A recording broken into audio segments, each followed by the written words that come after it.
श्री स्वामी समर्थ. नमस्कार स्वामी भक्तांनो. स्वामी माझे सोबती 1990 या यूट्यूब चॅनलवर तुमचं सर्वांचं स्वागत आहे. या चॅनलवर स्वामी महाराजांनी व परमपूज्य गुरुमाऊली यांनी आपल्या भक्तांना दिलेले अनुभव आपण बघत असतो. सदरचा अनुभव सांगितला आहे आपल्याला श्री मोहन दिलीप घारे, विहितगाव सेवा केंद्र, नाशिक रोड, नाशिक यांचा. दादांचा अनुभव हा 2021च्या गुरुपौर्णिमेचा आहे. दादा सांगतात, मी संभाजीनगर येथे 2021मध्ये एका फार्मसी कंपनीमध्ये काम करत होतो. 14 जून 2021 रोजी माझा मोठा अपघात झाला होता. काम करत असताना माझ्या चेहऱ्यावर म्हणजे डोळ्यात, नाकात, पोटात फुल प्रेशरने अमोनिया नावाचं केमिकल गेलं. हे केमिकल इतकं घातक आहे की आपल्याला फक्त त्याचा वास जरी आला तरी श्वास घ्यायला त्रास होतो आणि त्वचेवर पडले तर त्वचा जळायला लागते. माझ्या तर पूर्ण शरीरात गेले होते, तरीही माझ्या त्वचेवर कुठेही साधी जखम झाली नाही आणि पोटातही काही त्रास झाला नाही. ज्या वेळेला ही घटना घडली त्या वेळेला मला काहीही दिसत नव्हते. मी मोठमोठ्याने ओरडत होतो. डोळ्यांची आणि अंगाची खूप आग होत होती. आणि ज्या ठिकाणी हे सर्व झालं तिथे बाजूला 4 फुटाच्या भिंतीचे कंपाऊंड होते. त्या कंपाऊंडच्या बाहेर मी कसं आलो हे मला अजूनही आठवत नाही. मग थोड्याच वेळात मला ॲम्ब्युलन्समध्ये हॉस्पिटलला घेऊन गेले, ॲडमिट केलं. मग उपचार सुरू केले. डॉक्टरांनी डोळे चेक केले तेव्हा त्यांच्या असिस्टंटला ते सांगत होते की दोन्ही डोळे 80% जास्त जळाले आहेत. मी हे ऐकताच त्यांना विचारलं, डॉक्टर माझे डोळे रिकवर होतील की नाही?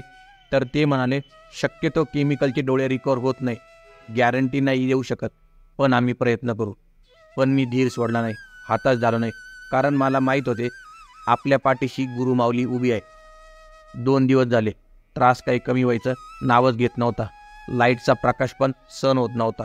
डोळे खूप सुजले होते, डोळे उघडताच येत नव्हते आणि डोळ्यामधून सतत पाणी चालू होते. मग मी माझ्या मित्राला सांगितलं, माझ्या फोनमध्ये लहरे सर यांचा नंबर आहे, त्यांना फोन लावून माझ्याकडे दे.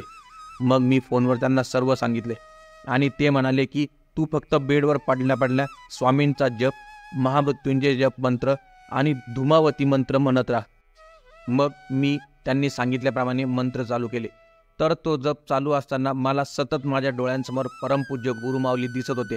मला असं वाटायचं की गुरुमाऊली आपल्याला दिंडोरीला बोलवत आहे. मला आपल्या गुरुवारी आणि रविवारी होणाऱ्या पालखी सोहळ्याची खूप आठवण यायची. आणि मी स्वामींना सांगितले होते की स्वामी, 23 जुलैला गुरुपौर्णिमा आहे, तर मला विहित गावच्या केंद्रात गुरुपौर्णिमेला यायचं आहे. मग ते कसं आणायचं आणि काय करायचं ते तुम्हीच बघा.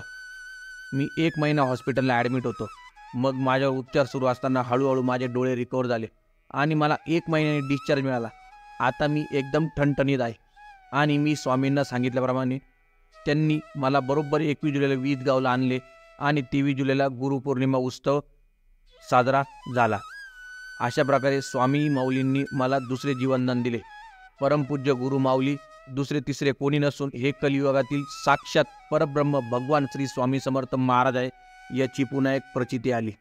बघा स्वामी भक्तांनो, अतिशय सुंदर डोळ्यात पाणी येईल असा अनुभव आहे.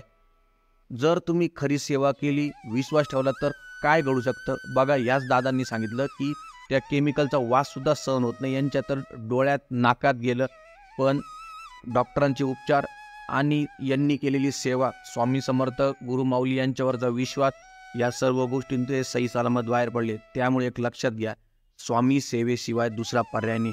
आजच्या या धावपळीच्या युगात जर तुम्हाला सुखरूप राहायचं असेल तर स्वामी सेवा हाच एकमेव मार्ग आहे. स्वामी भक्तांनो, सदरची व्हिडिओ तुम्हाला कशी वाटली हे तुम्ही कमेंट करून सांगा. स्वामी माझे सोबती 1990 हे यूट्यूब चॅनल लाईक करा, शेअर करा, सबस्क्राईब करा. धन्यवाद. श्री स्वामी समर्थ.